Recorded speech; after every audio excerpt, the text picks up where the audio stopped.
सन 1999 ये एक ऐसा समय था जब हमारे भारत देश में कारगिल युद्ध की शुरुआत हो चुकी थी।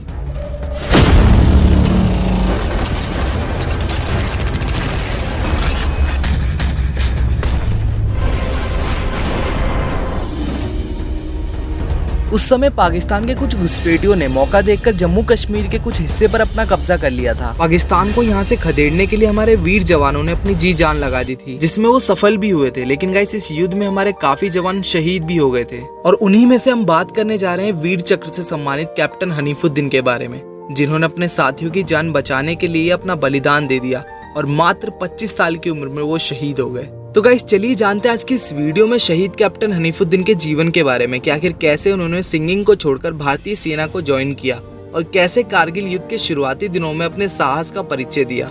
23 अगस्त 1974 ये वो दिन था जब देश की राजधानी दिल्ली में कैप्टन हनीफुद्दीन का जन्म हुआ था। लेकिन गाइस दुख की बात तो ये थी कि तकरीबन 8 साल की उम्र में उन्होंने अपने पिता को खो दिया था और वहीं उनकी माँ हिमा अजीज एक शास्त्रीय संगीत गायिका भी थी। उनके पिता के देहांत के बाद घर की सारी जिम्मेदारियां उनकी मां पर आ गई थी, लेकिन गाइस उनकी मां ने फिर भी हार नहीं मानी और उस समय का उन्होंने डटकर सामना किया। धीरे धीरे समय बीतता गया और वो बड़े होते गए। उसके बाद उन्होंने दिल्ली के शिवाजी कॉलेज में ग्रेजुएशन के लिए एडमिशन ले लिया और गाइस उस समय वो एक अच्छे गायक भी हुआ करते थे।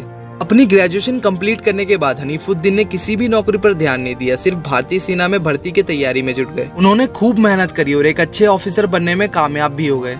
7 जून 1997 ये वो दिन था जब हनीफुद्दीन को राजपूताना राइफल की 11वीं बटालियन सियाचिन में तैनात किया गया था। इंडियन आर्मी में जाने के बाद भी अक्सर वो अपने सैनिक साथियों का गाकर हौसला बढ़ाते थे, यहाँ तक कि हमेशा से ही वो अपना म्यूजिक सिस्टम अपने साथ ही रखते थे। बाद में कारगिल युद्ध के दौरान उन्हें और उनकी पूरी बटालियन को लद्दाख के तुर्तुक एरिया में 18,000 फीट की ऊंचाई पर ऑपरेशन थंडरबोल्ट के लिए भेज दिया गया। एंड गाइस इस ऑपरेशन के लिए 11वीं राजपूताना राइफल की एक टीम को तैनात किया गया, जिससे भारतीय सेना की पकड़ मजबूत हो और हमारी आर्मी दुश्मन की हर एक एक्टिविटी पर नजर रख सके। यहाँ तक कि गाइस इस पूरे ऑपरेशन को कैप्टन हनीफुद्दीन ने लीड किया था। इस ऑपरेशन के लिए उन्होंने 4 और 5 जून की रात को बहुत ही बहादुरी से और अहम कदम उठाते हुए पास की जगहों को दुश्मन सैनिकों से मुक्त करा लिया था। इसी बीच पाकिस्तानी सेना ने कैप्टन हनीफुद्दीन की एक्टिविटी को समझ लिया था, जिसके बाद उन्होंने अचानक गोलीबारी शुरू कर दी, जिसके बाद बर्फ से ढकी चोटियों पर दुश्मन को मार गिराने के लिए कैप्टन हनीफ तोपों की गोलाबारी के बावजूद आगे बढ़ते रहे। हथियार खत्म होने के बाद भी वो आखिरी दम तक दुश्मनों से संघर्ष करते रहे। अब वो समझ गए थे कि दुश्मन की संख्या उनकी टीम से काफी ज्यादा है, जिसके बाद कैप्टन हनीफुद्दीन ने अपने साथियों को एक सेफ जगह जाने के लिए कहा और साथ ही उन्होंने दुश्मन का ध्यान भी भटकाया, जिसकी वजह से पाकिस्तानी सेना उन पर अंधाधुंध फायरिंग करने लगी।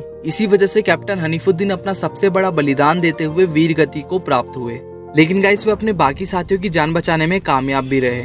जिस पोस्ट को वो हासिल करने के लिए गए थे उससे 200 मीटर की दूरी पर उन्होंने शहादत को गले लगा लिया और महज 25 साल की उम्र में 2 साल भारतीय सेना में सेवा करने के बाद वो शहीद हो गए। यहाँ तक कि गाइस कैप्टन हनीफुद्दीन के इस अदम्य साहस के लिए भारत सरकार ने उन्हें वीर चक्र से सम्मानित किया। गाइस उनकी याद में दिल्ली के मयूर विहार इलाके में आज भी एक सड़क का नाम उनके सम्मान में कैप्टन हनीफुद्दीन रखा गया है, क्योंकि वे इंडियन आर्मी ज्वाइन करने से पहले ही मयूर विहार में पले बड़े थे। आज कैप्टन हनीफुद्दीन के नाम पर मयूर विहार में एक सरकारी स्कूल भी है। और गाइस यहाँ तक कि सेना ने उनके सम्मान में लद्दाख के तुर्तुक क्षेत्र का नाम बदलकर हनीफुद्दीन सब सेक्टर रखा है। गाइस कारगिल युद्ध के 22 साल बाद भी आज हम सबके बीच कैप्टन हनीफुद्दीन जैसे कई शूरवीर जवान हमारे साथ नहीं है, लेकिन उनके वीरता के किस्से आज भी जीवित है। तो गाइस आपको ये वीडियो कैसी लगी हमें कमेंट करके जरूर बताएं और इस वीडियो को ज़्यादा से ज़्यादा लाइक करें और हमारे चैनल को सब्सक्राइब करें ताकि लाएं हम आपके लिए कुछ नया।